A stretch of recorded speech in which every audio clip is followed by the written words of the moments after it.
Corona के खिलाफ जारी जंग में शुरुआत से ही टीम वर्क पर जोर देने वाले यूपी के मुख्यमंत्री योगी आदित्यनाथ घोर आपदा के इस काल में खुद एक कर्तव्यनिष्ठ टीम लीडर बनकर उभरे हैं।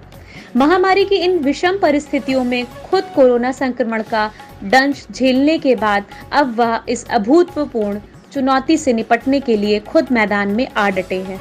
खुद कोविड संक्रमित हो गए थे, लेकिन होम आइसोलेशन में रहते हुए भी उन्होंने टीम लीडर की महती जिम्मेदारी बखूबी निभाई। रोजाना न सिर्फ शासन के वरिष्ठ अफसरों के साथ सूबे में कोरोना प्रबंधन की समीक्षा की।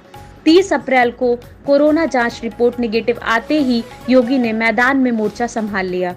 प्रदेश में कोरोना के खिलाफ जारी जंग की अगुवाई करते हुए योगी ने अब तक 11 मंडलों के 47 जिलों का दौरा कर ग्राउंड जीरो पर सच्चाई परखी है। निरीक्षण के लिए सरकारी अफसरों पर भरोसा करने की बजाय हर जिले में उन्होंने खुद गांवों का चयन किया और वहां जाकर कोरोना पीड़ितों को मेडिकल किट वितरण और स्वच्छता अभियान की हकीकत जानी। कोरोना पर प्रभावी नियंत्रण के लिए उत्तर प्रदेश के मुख्यमंत्री योगी आदित्यनाथ ने अपने मंत्रिमंडल के सभी प्रभारी मंत्रियों को जिलों में जाकर गांव की जमीनी हकीकत देखने और प्रभावी कदम उठाने का निर्देश दिया है और सभी प्रभारी मंत्री सीधे मुख्यमंत्री को रिपोर्ट देंगे। देश में कोविड-19 की दूसरी लहर के दौरान मौतों का आंकड़ा लगातार बढ़ता जा रहा है। पिछले 24 घंटों में कोरोना महामारी से रिकॉर्ड 4,525 लोगों की जान गई है। यह देश में अब तक सबसे ज़्यादा मौतों का आंकड़ा है। हालांकि देश में नए मामलों में काफ़ी कमी आई है। बीते दिन कोरोना के 2,67,044 नए मामले सामने आए हैं। वहीं 3,89,566 लोग ठीक भी हुए हैं। कोरोना महामारी के बढ़ते कहर से बचाव में अब स्वच्छाग्रही सकारात्मक रोल निभाएंगे। उत्तर प्रदेश के ग्रामीण क्षेत्रों में कोरोना महामारी से बचाव के लिए 32,000 प्रशिक्षित स्वच्छाग्रहियों की टीम मैदान में उतरेगी। यूनिसेफ के सहयोग से स्वच्छाग्रहियों का मंडल स्तरीय प्रशिक्षण आगामी 28 मई तक पूरा कर लिया जाएगा। विशेषज्ञ स्वच्छाग्रहियों को ऑनलाइन प्रशिक्षण दे रहे हैं। कोरोना की पहली और दूसरी लहर में अब तक के पूरे देश में कई नामी गिरामी पत्रकारों सहित अलग अलग राज्यों में 300 से ज़्यादा मीडिया कर्मी कोरोना की चपेट में आकर जान गंवा चुके हैं।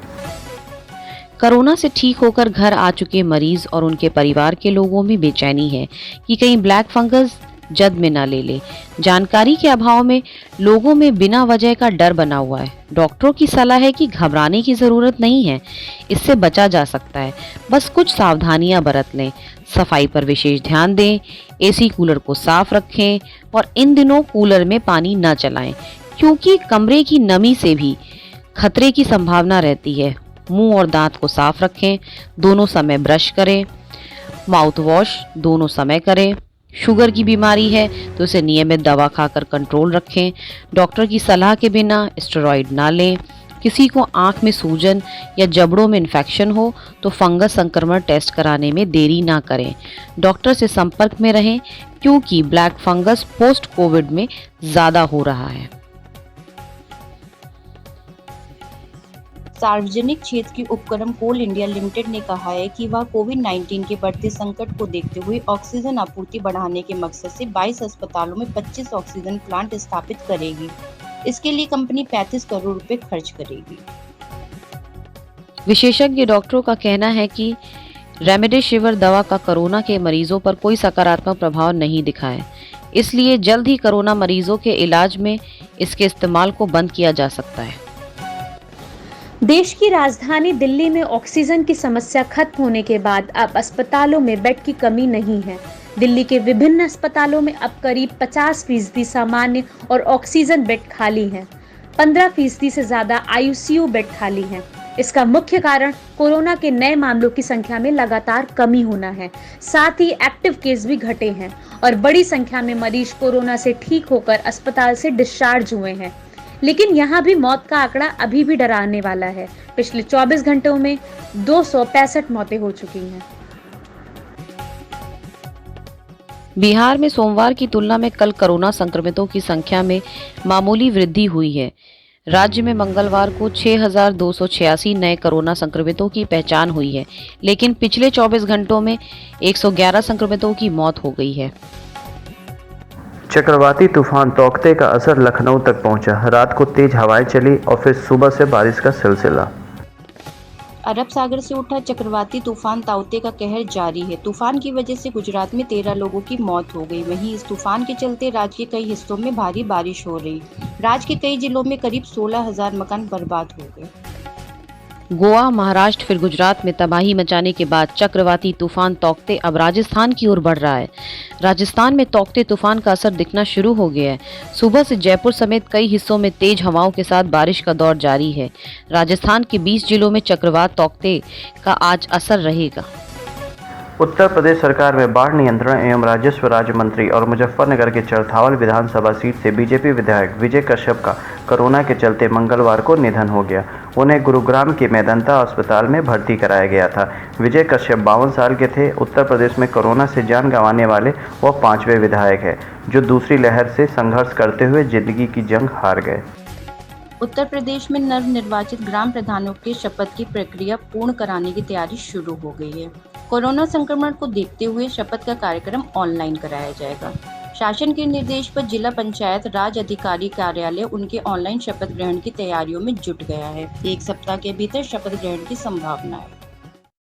उत्तर प्रदेश के जालौन में मैनपुरी से महोबा जा रही यूपी रोडवेज की बस अनियंत्रित होकर बिजली के खंभे से टकराकर खाई में गिर गई, जिससे 4 लोग घायल हो गए। यूपी के प्रतापगढ़ में भीषण सड़क हादसा हुआ। ट्रक और स्कॉर्पियो कार की भयंकर टक्कर हुई है। हादसे में स्कॉर्पियो सवार पिता पुत्र समेत 3 लोगों की मौत हो गई है। 2 लोगों की हालत गंभीर है, जिन्हें अस्पताल में भर्ती किया गया है। यह लोग लखनऊ से बुजुर्ग का इलाज करा के प्रयागराज घर जा रहे थे। आगरा लखनऊ एक्सप्रेस वे पर अज्ञात वाहन ने पीछे से पिकअप में मारी जोरदार टक्कर, जिससे पिकअप सवार 2 लोगों की मौत हो गई। एक गंभीर रूप से घायल है। लखनऊ से जयपुर जा रहे थे पिकअप सवार। लंदन हाईकोर्ट ने भारत के भगोड़े कारोबारी विजय माल्या की संपत्ति पर लगाया गया सिक्योरिटी कवर हटा लिया है। अब भारतीय बैंक माल्या की भारत में संपत्ति को कब्जा करके बंद हो चुकी किंगफिशर एयरलाइंस को दिया गया लोन वसूल कर सकेंगे। नेपाल के पोखरा में आज सुबह भूकंप के तेज झटके महसूस किए गए हैं, जिसकी तीव्रता रिक्टर पैमाने पर 5.3 मापी गई है। राष्ट्रीय भूकंप केंद्र के अनुसार स्थानीय समयानुसार तड़के करीब 5:42 से झटके महसूस किए गए हैं। भूकंप का केंद्र लामगंज जिले के बुलबुले में स्थित था। फिलहाल जान माल के नुकसान की कोई खबर नहीं। इजराइल और फिलिस्तीन के बीच टकराव कम होने का नाम नहीं ले रहा। एक तरफ हमास इजराइल पर रॉकेट दाग रहा है, तो वहीं दूसरी तरफ इजराइल की ओर से एयर स्ट्राइक की जा रही है। यह सब फिलिस्तीन के दूसरे हिस्से गाजा में हो रहा है। इजराइल की एयर स्ट्राइक में गाजा की इकलौती कोरोना टेस्टिंग लैब तबाह हो गई। पूर्वी लद्दाख की वास्तविक नियंत्रण रेखा LAC पर चीन की पीपुल्स लिबरेशन आर्मी एक बार फिर सक्रिय हो गई है, जिसे देखते हुए इलाके की भारतीय सेना भी अलर्ट मोड पर आ गई है। समाचारों से जुड़े रहने के लिए YouTube चैनल को